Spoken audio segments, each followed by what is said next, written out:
Joining us. No doubt about it. Work on Lincoln streets is always a big topic. Mayor Chris Beitler says the city can spend a little more money on road projects. Channel 8 Eyewitness News reporter Joe Harris has more details in our top story tonight. Joe? That's right, Rod and Megan. And Beitler says this is important because, as he said before, the city must find a way to deal with a large gap in street funding.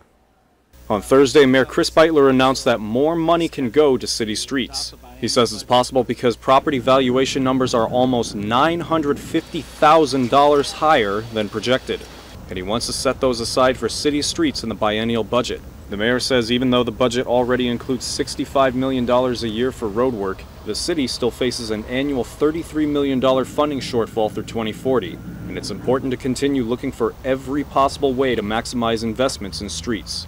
I've been going door to door recently, and that is the message that I frequently hear from our residents.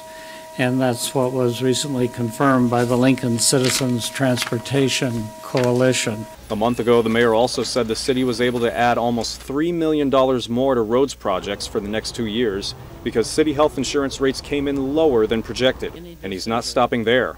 He says they'll wait until next year to decide if the additional $950,000 will be an annual thing, depending on sales tax revenue projections. Which funds about 42% of our tax-funded budget.